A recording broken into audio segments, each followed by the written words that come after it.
Good morning, Heather. Hi, how are you doing? I'm doing pretty good this morning. And yourself? I'm doing great. Good. I'm really excited about having you on 10 Minutes with 52 today. Cover letters are tricky and can be very hard. So I'm very excited to welcome all of our guests this morning to 10 Minutes with 52. My name is Elaine Shea. I'm the Community Engagement Manager. 52 Limited is a creative and tech staffing agency. 10 Minutes with 52 was created to support our talent pool with tips and tricks and best practices to help you find your dream job.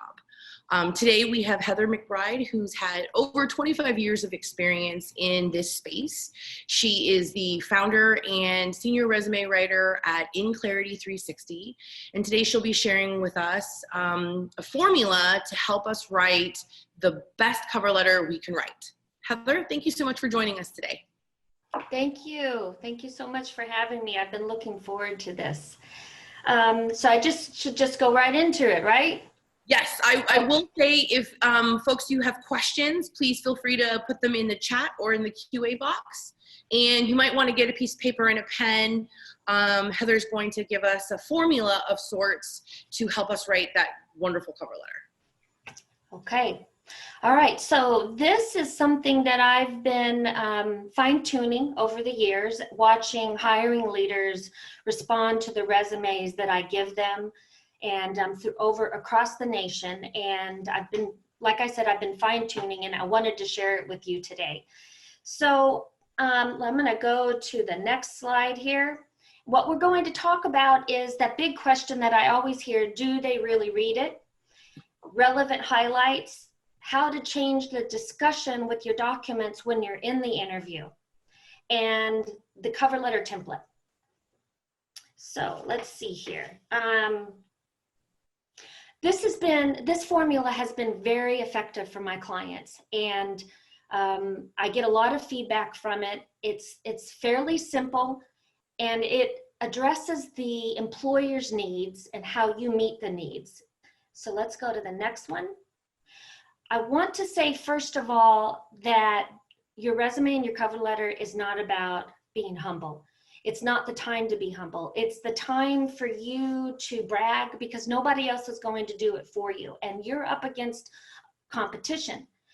And if you show them and tell them what you've accomplished in your career, then they get to have a better visual of you.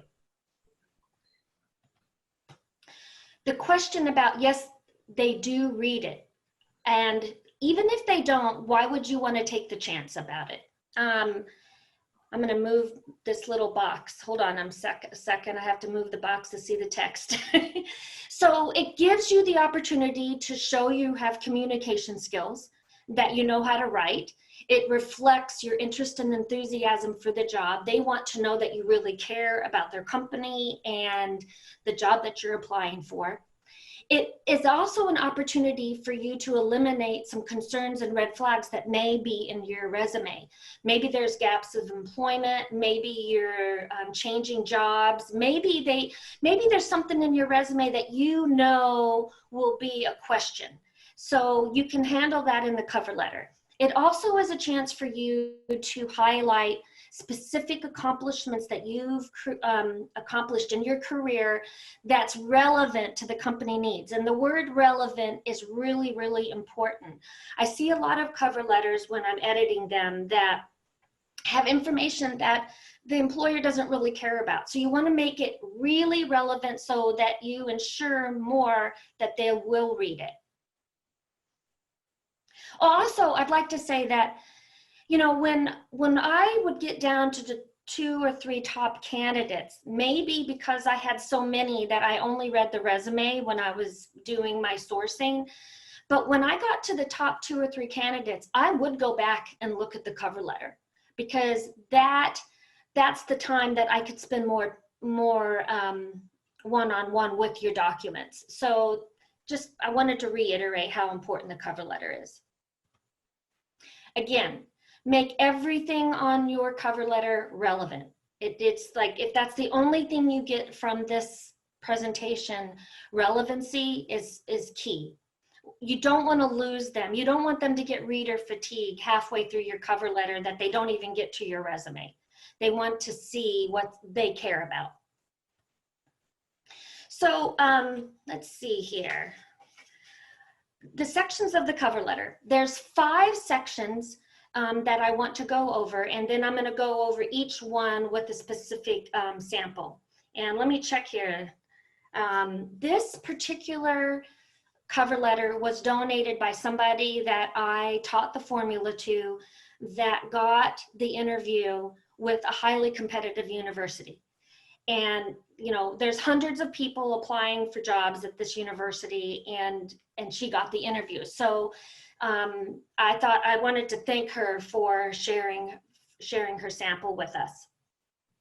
So in the first paragraph, we're going to talk about how you can deconstruct the job posting to talk about what they are interested in, the skill sets they're looking for. In the second paragraph, it's going to be how you meet the needs of the first paragraph. The third paragraph is a bullet section, actually, where you can plug and play your accomplishments and your skill sets and your background that are important to them, that's in the job posting. The fourth paragraph is talking about what you might need to explain so that maybe it's a red flag or an elephant in the room, so that when you get to the interview, you're not having to explain yourself. And then the fifth paragraph is simply the ask. All right. So again, the first paragraph is about the employer. I know many of you see these cover letters, or you've written them where you're like, I saw your posting on Indeed and I am very interested in applying. Well, that's about you, and everybody knows you're interested in applying. So a unique approach is to deconstruct their job posting and say this. I'm going to just read the sample. Dear hiring team. And I suggest dear hiring team instead of the dear Mr. or the dear Mrs. or the dear Miss. The hiring team works. Your new admissions counselor needs to have depth of experience in community outreach with diverse cultures, event presentations and preparations, representing organizations, arranging tours, and meeting deadlines. That language is from the job posting. Now you might not, you want to like take their language exactly, but it's talking about what they're looking for. This professional should also have a strong background in working independently, supporting the success of others, serving adult and youth populations, personal communication, meeting deadlines, and an understanding of syntactical proficiency. This is a linguist. Last but not least, your admissions counselor should also have experience assisting in decision-making processes and conducting information sessions. I believe I am your candidate. If you deconstruct the job posting and highlight the top 3 or 4 things that are important for them and rewrite their sentences, this paragraph says, oh my gosh, she knows what we want. So you can just, this is an easy way to apply it for your first paragraph. The second paragraph is about you and how you meet specifically the points that you had in your first paragraph.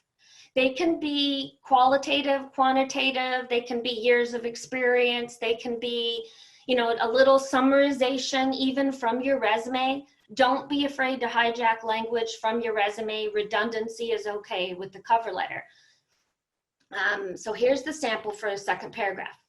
My experience includes supporting the needs of diverse demographics, presenting and mediating meetings, conducting information sessions, staying detailed, goal-oriented, and managing data. In addition, I have traveled extensively and have the ability, willingness to continue for the assigned role. Highlights of my background as outlined in my attached resume include. So this paragraph can be short and succinct, or it can be longer, and it can talk about specifically, you can say, my experience includes 10 years of admissions counseling at a competitive university in another state.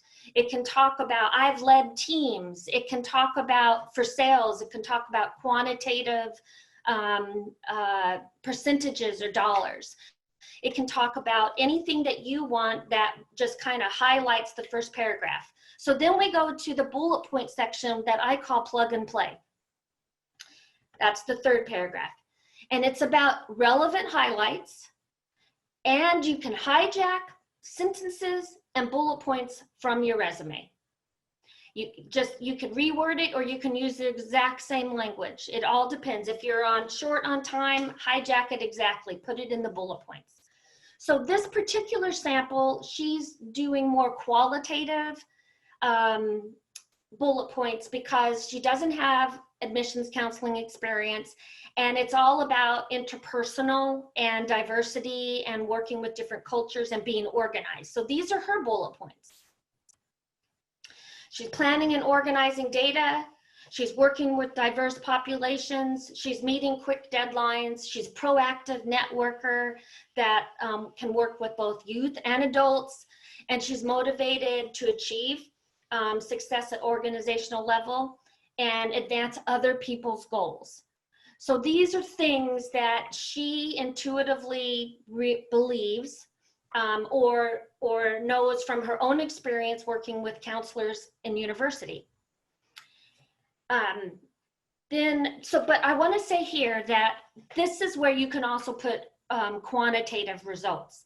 Like if you're a salesperson or you're a leader with a company and you have these awesome accomplishments, you know, you could do a little summarization of, I did this for this company. I took this territory and I grew it 50% in 1 year. You can put awards there. You can put, if they have specific software skills that they're looking for IT or programmers, you can put things right there. Again, even if it's in your resume. Even if it's word for word. Even if it's word for word. I mean, seriously, I mean, redundancy is I think is helpful. I mean, because if it's written well and it's there's not grammar and typos and that makes them go to the resume, then go for it. So for the fourth paragraph, now this is an optional paragraph, and it's about necessary explanations to remove red flags and and any concerns that you might have. For instance, say, like if you're not very experienced and you just got out of school, you'll want to say, hey, I just got my degree and I'm ready to hit the ground running.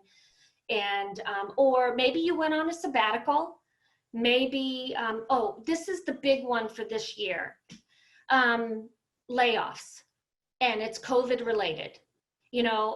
People aren't even asking why right now, why you don't have a job.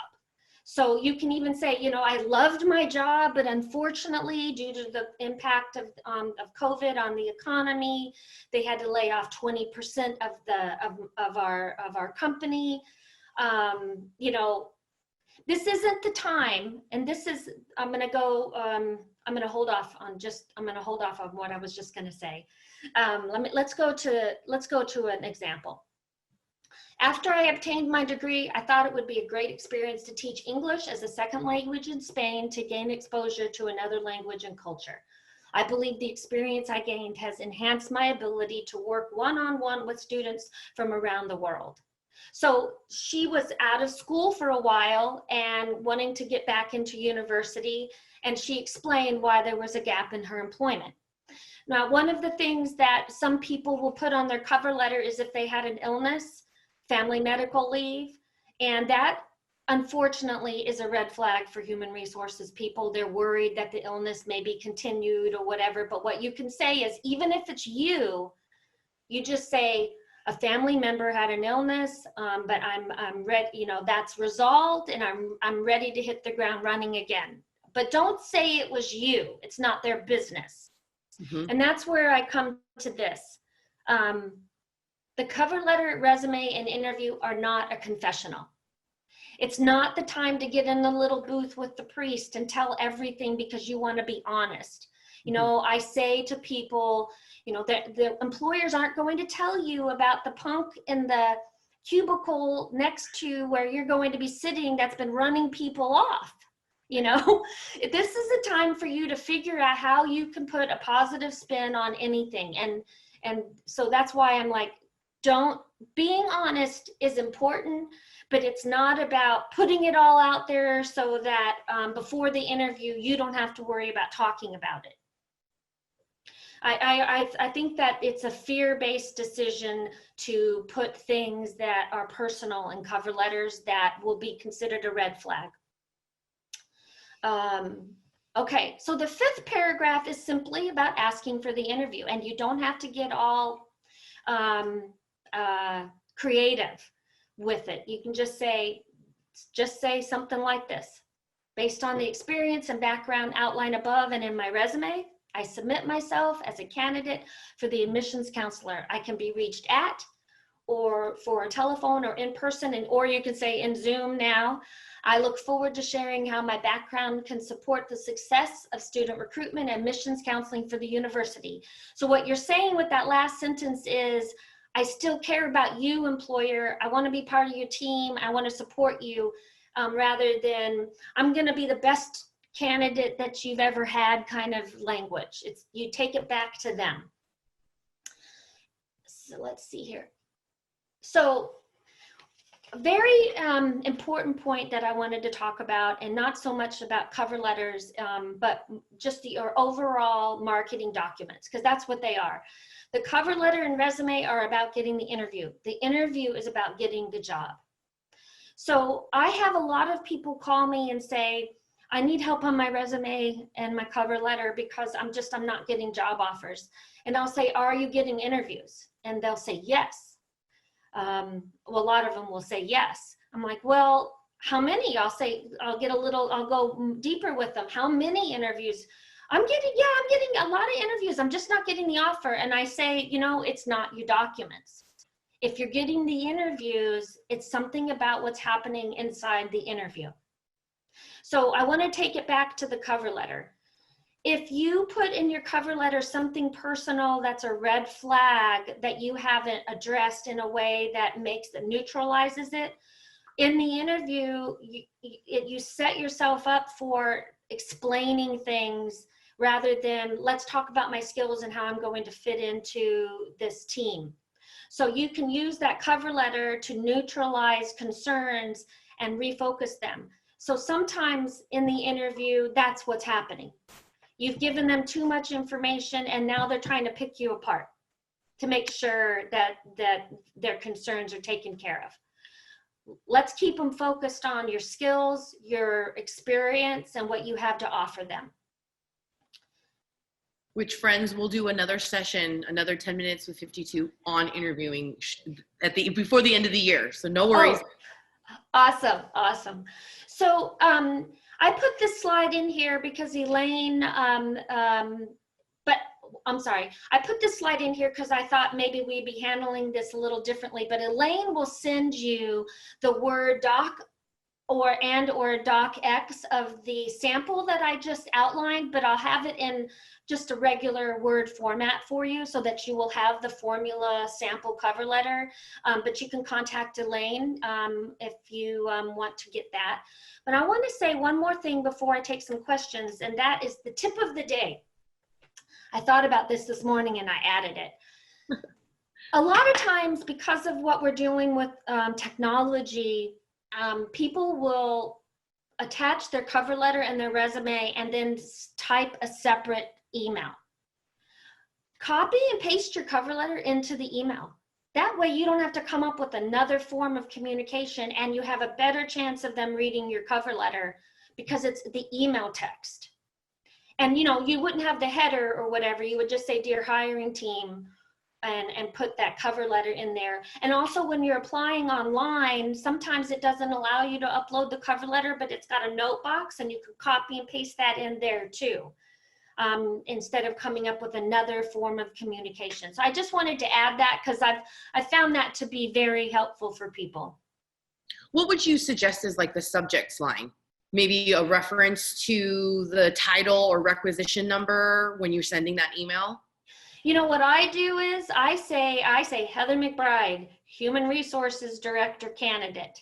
Okay. Because it's a visual. It's like, oh, Heather is an HR director, and then I might put the requisition number, because sometimes in job postings they give specific subject line instructions.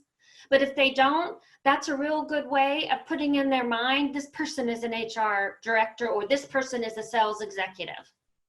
Sure. Thank you, Heather. We do Welcome. have a question. We have a few questions, actually. Okay. The first of which is, how do I handle what looks like a job gap when the job gap is really because of being in between professional jobs? During this time, I was bartending, and I don't know how to handle the stigma of working in the industry in my resume. It looks like there's a big gap in between a temporary professional opportunity and a more permanent one. Okay, I need just a little bit of details if I could ask a question in response to that. So is there employment between bartending and the next job? Jennifer, I'm gonna allow you to talk so you can answer her question, okay? Are you there, Jennifer? Hi, yes, I'm here. Perfect. Hi, Jennifer.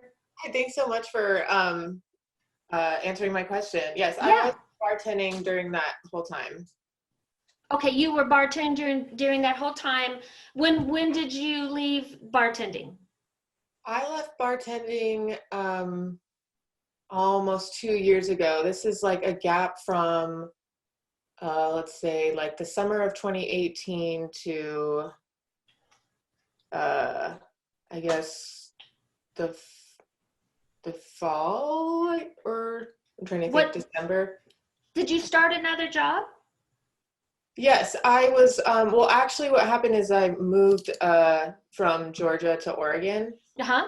So it was kind of a big move. So I had all of these weird, I guess it's like a little more complicated than I'm describing, but I was bartending for a year. I had about like 8 months after this professional opportunity before I moved here. And then I moved here and I got another service industry job. It wasn't bartending, it was like just cashiering, and I did that for a few months, and then I got a more professional opportunity. But Okay. I don't list the cashiering job usually just because I actually don't really list either of those jobs just because it looks sort of like scattered, and instead I just have this weird gap, which feels weird. And in my last job that I had that I really loved, we talked about it in my interview and it wasn't a problem, but it seems to be more of a barrier. And I was really paying a lot of attention to that advice that you were saying about addressing that in that 4th paragraph, because it does seem to be kind of keeping me from getting a real foot in the door. So what are you doing what's the job you're doing right now? I've been laid off for about 6 months now. I was working in a sales position, doing media sales. Okay. So one of the things that you could do is you could just in the cover letter state that due to my relocation from Georgia to Oregon, there's there's a gap of employment and this was while I was relocating, and I was pursuing a job in media. So that's, if you kind of capitalize on your relocation, and you can choose, depending on what job you're going to apply for, you can choose to leave that off, or you could choose to summarize in your resume your server and customer service experience. So, and instead of putting dates, you could say from this time to this time, I was in the customer service industry, and you can put like additional experience. So just summarize it so that the gap is not necessarily noticeable on the resume. And of course, in the interview, you'll probably be having to explain that, but it's a good way of masking it and showing that you know how to market yourself, which you could do for them. It sounds like that would be kind of the industry that you would be going towards, and how you represent yourself will impress them because they'll see the potential in you to do it for them. That is such great advice. I really appreciate it. I've been kind of trying to get this question answered, and it's this is like, I feel way more confident about handling it moving forward. So thank you so much. Oh, you're welcome, Jennifer. Thank you so much for asking that question. It's a really good one. Thank you, Jennifer. Thank you so much. I appreciate it. Okay, any suggestions? I was actually going to ask this.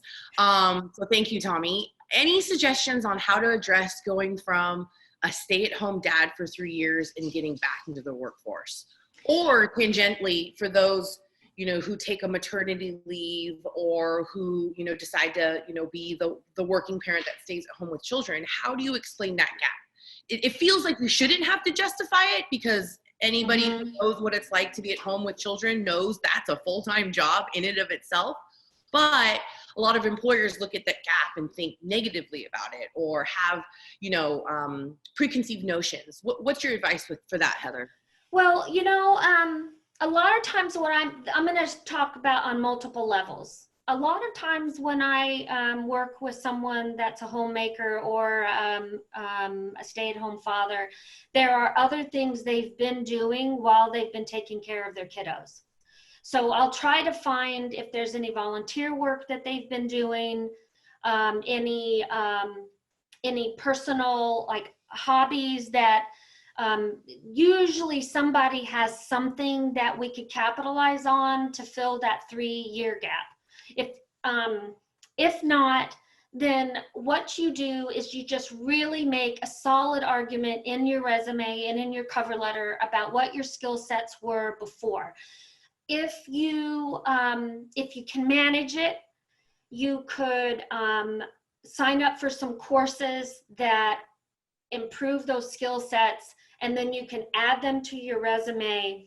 Even if you've just enrolled for them, there's ways of conveying how you have been taking care of family matters rather than children.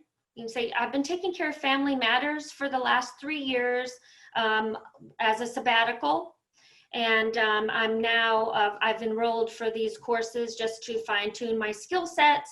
And now I'm ready to hit the ground running.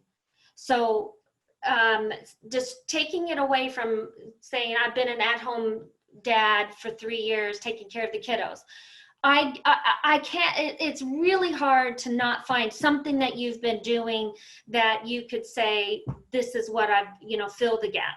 So does that answer the question, or is there, you said, Tommy, is there anything over the last 3 years you've been doing that you could highlight?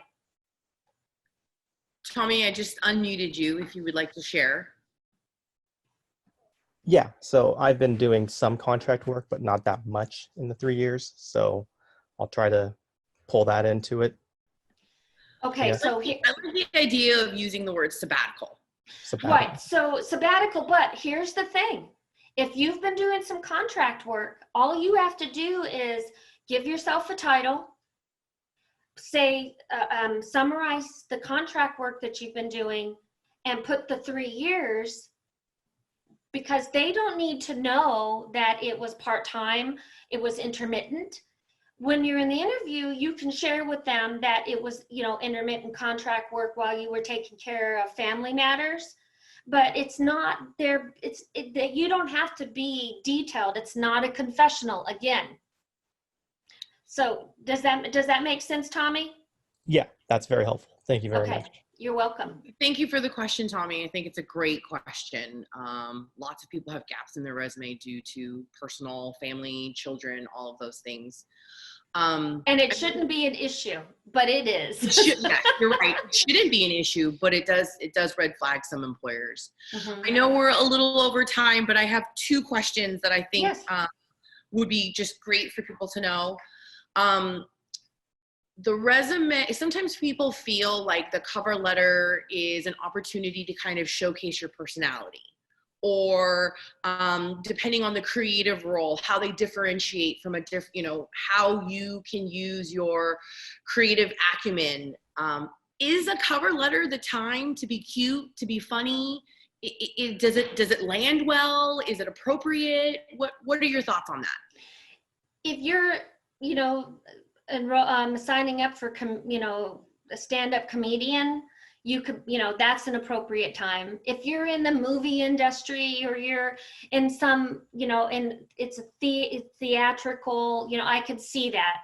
but I don't think you should take chances with cuteness. Okay. I think you should just be really direct, because you just never know how it's going to be taken. And if you just keep your communication clean, I think you have a better chance. Now, that's not to say that I have heard people have results because it was just the right timing and the right person, but that's unusual. Okay. Last one is, how do you think that cover letter, there's so many resume templates. Should that cover letter look like a traditional letter, dear, body, signature at the end when you're in a Word document, or is there something new and fancier that the layout should look like? I'm a purist when it comes to resumes and cover letters. I keep things sleek, black and white, because you never know what printer somebody has on the other side, if they're going to print it out for hiring leaders. So I keep things very clean, but unless it's an artist type of resume, no graphics, that type of thing. I always suggest your resume and your cover letter, header, and style be matching, and that it be in block format, with the date, attention, talent acquisition, human resources, company name, city. In the put the title, and the requisition number, and dear hiring team, bam, block. Because with the indentation and the cover, with the writing styles, if block is the way to go. But make sure your header is the same as your resume. And also, professional references. It's my suggestion that professional references have the same template but be a separate document, and that it not be sent with the resume unless they specifically ask for it. You want to be in charge of when these people contact your references. And it's also a really great way to follow up after the interview with a separate reference document. It's a reason to reach out. Love it. Thank you so much. Such great advice. So many tips and tricks. Thank you so much for everyone that attended today. I will be sending. Thank you. Yeah, I will definitely be sending all attendees the cover letter template that Heather has provided, so you can write your great cover letter. Thank you so much, Heather, for joining us today, and talk soon. Thank you so much for inviting me, Elaine. I really enjoyed this. Absolutely. Thank you. Bye, everyone. Bye.